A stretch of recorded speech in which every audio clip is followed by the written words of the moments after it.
Hello दोस्तों, तो कैसे हो आप लोग। मैं हूं आपका दोस्त राशिद अलवी और आप देख रहे हैं KTV यानी कंगाल चैनल। कुछ दिन से मैं मसरूफ़ था, यानी मेरे पेपर हो रहे थे, एग्ज़ाम्स हो रहे थे और यूनिवर्सिटी की मसरूफियात बहुत ज़्यादा थी क्योंकि अनएक्सपेक्टेड पेपर आ गए थे। लेकिन इन दिनों में बहुत सारे वाक़यात एक के बाद दीगरे हो गए, जिसमें सबसे ऊपर का वाक़या नूर मुक़द्दम का केस हो गया, अफ़गानिस्तान का मामला हो गया और उसके बाद ये जो 14 अगस्त पे मीनार पाकिस्तान पे हुआ, पता नहीं 13 अगस्त को हुआ या 14 अगस्त को हुआ, व्हाटएवर जो मामला हुआ, लेकिन ये काफ़ी बुरा मामला था। बहरहाल इस पर हम बात करेंगे आज के इस वीडियो में। तो चलो रोस्टिंग शुरू कर देते हैं। अभी से शुरू ही रोस्टिंग से ही करते हैं। चलो यार सबसे पहले तो आप मुझे ये बताओ कि इस लड़की को देख लो एक बार। इस लड़की को देख के आपके दिमाग में क्या आता है, आपके जहन में क्या आता है, मुझे ज़रा प्लीज़ बताएं। बहुत ज़्यादा क्यूट है, मैं पिघल जाऊंगा। यहाँ पे हमारे यहाँ एक ट्रेंड है विक्टिम ब्लेमिंग, यानी जो शख्स जो औरत विक्टिम बनी होती है, जिस पे हालात या हादसा गुजरा होता है, हम उसको ही ब्लेम करना शुरू कर देते हैं। ये हमारी एक नेचर है, हम शुरू से ही ऐसे हैं, हमें भाई है तो है। हम लोग भाई मानो ना मानो मौके के मोहताज होते हैं। जहाँ जिसको जितना मौका मिला नहीं उसने वहाँ अपना उतनी शराफत दिखाई नहीं। मैं खुद टिकटॉकर्स का बड़ा मुखालिफ हूँ यार। मुझे खुद टिकटॉकर्स कभी पसंद नहीं आए क्योंकि मुझे नहीं लगता कि उनमें कोई टैलेंट है। वो बस, मैंने खुद कई बार सोशल मीडिया पे लिखा है कि यार बुंडे दिखाना, मम्मे दिखाना ये कोई टैलेंट है। लेकिन इसका ये हरगिज़ मतलब नहीं है कि अगर आपके सामने कोई शख्स दावत गुनाह भी दे रहा हो, जैसे हमारे यहाँ बहुत सारे मजहबी लोग हैं जो इस चीज़ को बड़ा उठा रहे हैं, इस चीज़ को बड़ा पंप कर रहे हैं कि जब औरत लिबास इस तरह के पहन के आएगी, जब मर्दों में आएगी तो हमारा हक है। यार आपको लाइसेंस मिल जाता है कि आप ऐसा करो। मतलब जिस तरह भी आए, उसने जिस तरह के भी मर्जी कपड़े पहने, जीन्स पहनी है, जो मर्जी पहना है,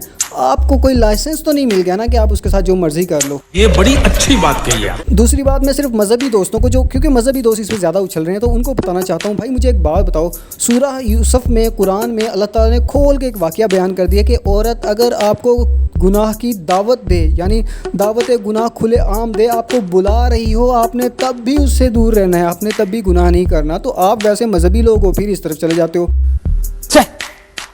धिक्कार है हम पर। और मुल्हिद दोस्तों को, या वो लोग जो मजहबी बातों में ज़्यादा इन्वॉल्व होना नहीं पसंद करते, वो जो लिबरल लोग हैं, उनके लिए सिर्फ इतना कहना चाहूँगा, भाई अगर कोई औरत खुलेआम आ जाती है, बाज़ार में भी आती है, तो आपका हक तो नहीं बनता कि आप उसके साथ कुछ भी कर लें। वो आपके लिए कोई मार्केट चीज़ नहीं है, वो आपके लिए कोई ऐसी चीज़ नहीं है कि आप उस पर हाथ डालना शुरू कर दें। कल को आपकी माँ बहन बेटी भी बाहर निकल सकती है, तो इसका मतलब ये नहीं है कि आपके साथ या आपकी बहन बेटी के साथ कोई भी हाथ डाले तो आप कहेंगे ठीक है वो बाहर क्यों गई थी। तो ऐसा नहीं है। हमारे मतलब बाप को मत सिखा। फिर एक तो सबको वो कनाडा वाली लड़की मिली हुई है यार। वो कनाडा वाली लड़की को उठा के इन लोगों ने बहुत पंप किया हुआ है। भाई पहली बात है कि कनाडा की हो या ब्रिटिश हो या कोई भी बाहर की लड़की आती है, हमारे पाकिस्तानियों को पहले तो समझ नहीं आता कि यार इस लड़की को देखें, इसकी नेशनलिटी को देखें। हम तो हैरान होते हैं, पहली बार अंग्रेज़ देखा होता है ज़िंदगी में, तो हम इसी चीज़ चक्कर में उसको हरास करने तक नहीं जा सकते। क्यों? क्योंकि उसके पीछे सपोर्ट होती है, पाकिस्तान स्टेट उसको सिक्योरिटी फ्राहम कर रही होती है। आप एक बार उसके साथ कुछ करके तो देखें, आपकी टै ना कर दें तो फिर कहिएगा।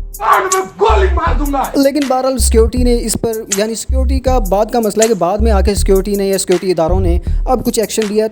तो इस मामले को और कनाडा वाली लड़की के मामले को यकजा मत करो यार। दोनों मामले अलग अलग हैं, दोनों की नोयत अलग अलग है। अगर आप उनको यकजा करते हैं तो फिर मेरी बात याद रखिएगा, पाकिस्तानी लड़कियां टिकटॉक बनाएं या ना बनाएं, इससे कोई फ़र्क नहीं पड़ता। भाई मैंने आपको ये सोशल मीडिया पे अगर मुझे फॉलो कर रहे हैं तो मैंने वहाँ पे काफ़ी सारी वीडियोस ऐसी डाली हैं जिन पे आप देख सकते हैं कि कोई लड़की सोशल मीडिया पे वीडियो नहीं बना रही। जो बच्चियों के साथ रेप हुआ, जो उनका वालिद लाहौर में रेप करता रहा, क्या वो टिकटॉक बना रही थी? या जो लड़की सिंध में बच्ची को कब्र से निकाल के उसके साथ रेप किया गया, क्या वो बच्ची टिकटॉक बना रही थी? क्या वो बच्ची जो ज़ैनब जिसका कत्ल हुआ था, क्या वो बच्ची टिकटॉक बना रही थी?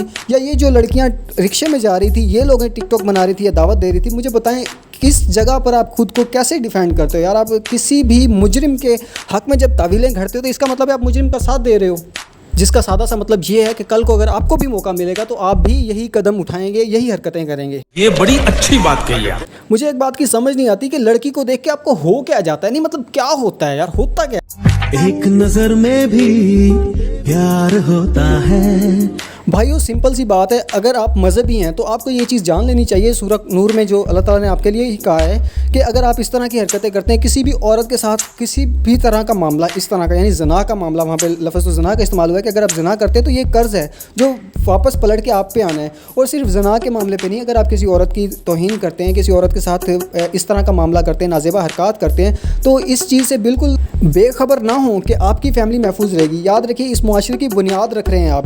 जिस तरह की मुआशरे की बुनियाद आप रखेंगे, आपकी फैमिली को भी उस तरह के हालात से गुजरना पड़ेगा। ये यकीनन लिखी पड़ी बात है कि आप मुआशरे की तामीर करें ना, तो जिस तरह का मुआशरा आप तामीर करेंगे, आपके घर वालों को भी उसी तरह के मुआशरे को फेस करना पड़ेगा। और वो लड़कियां जो इस बयान के हक़ में तावीलें घड़ रही हैं, जो इस जुर्म के हक़ में तावीलें घड़ रही हैं, मुझे वो बताएं यार, क्या चाहती हो? मतलब तुम लोग क्या चाहते हो, बता दो यार। एक सवाल मेरे मन में आया, सोचा था कि पोस्ट क्रेडिट सीन में मैं आप लोगों को पूछ लूंगा, तो कॉफ़ी बनाते बनाते और सवाल मैं आपसे पूछता हूँ। सवाल ये है कि आप क्या चाहते हैं? फिर कुछ लोग होते हैं जो मतलब पॉर्न वीडियोस के एडिक्ट होते हैं, जो उनके शिकार हुए होते हैं, उन लोगों की भी अपनी सोच होती है। वो लोग अजीब सी सोच के हामिल होते हैं। हमारी कौम को सिर्फ कुछ आवाज़ों ने बेकरार कर रखा है, बेजार कर रखा है।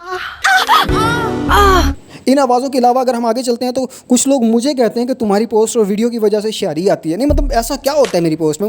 मुझे बताएं यार, ऐसा क्या होता है मेरी पोस्ट? क्या होता है इंटरनेट पे, बताओ आप।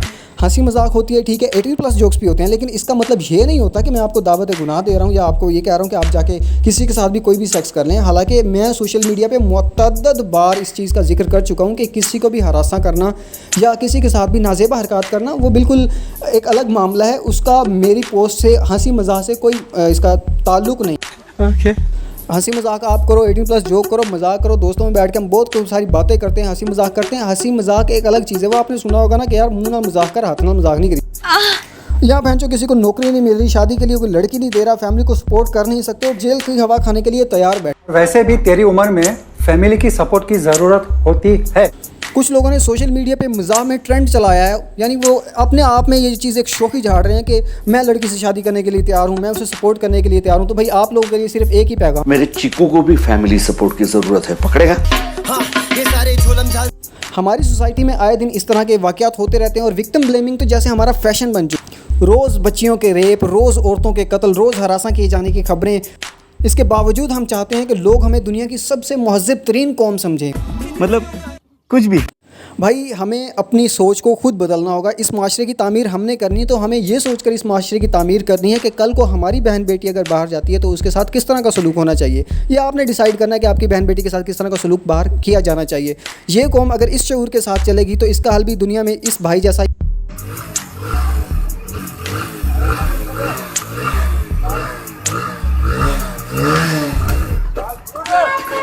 आखिर में सिर्फ इतना ही कहूँगा कि भाइयों, आपकी बहन मेरी बहन, आपकी माँ मेरी माँ, आपकी बेटी मेरी बेटी, हम सब की बेटियाँ बराबर होती हैं, हम सब की बेटियाँ एक जैसी होती हैं। तो कभी भी किसी भी औरत का कैरेक्टर उछालने से पहले ये सोच लीजिएगा यार, कल को अगर हमारे साथ ऐसा हादसा हो जाता है, हमारी माँ बहन बेटी के साथ ऐसा हादसा हो जाता है तो हम क्या करेंगे। कल को हमारे लिए, हमारी बहन बेटी के लिए भी सोशल मीडिया पे लोग कह रहे होंगे कि ये क्यों बाहर निकली थी, इसने ऐसा क्यों किया। क्योंकि हमने बहुत सारे वाक़यात ऐसे देखे हैं जिनमें औरत का कोई कसूर नहीं होता। जैसे मैंने सोशल मीडिया पर एक तस्वीर लगाई थी जिसमें एक लड़की, एक औरत पूरे नकाब, पूरे हिजाब के साथ जा रही है, मतलब उसने पूरे बुर्का पहना हुआ है, गाउन पहना हुआ है, और एक लड़का उसके साथ नाजेबा हरकत करते हुए गुजर जाता है बाइक पे। तो इस तरह के वाक़यात के लिए जवाज़ मत घड़ा करें प्लीज़। विक्टिम को ब्लेम मत किया करें, बल्कि जराइम पेशा अफराद को, जिनकी सोच ये बन चुकी है कि अगर कोई औरत सड़क पे आ गई है तो अब प्रॉपर्टी होगी हमारी, अब हम उसके साथ कुछ भी कर सकते हैं, इनकी मुखालफत किया करें, इनके बारे में कुछ कहा करें ताकि हम उस मुआशरे की तामीर कर सकें जिनमें हमारी माएँ बहनें निकल सकें। इसी के साथ चाहता हूँ इजाज़त। अपना बहुत बहुत ख्याल रखिएगा। Good night.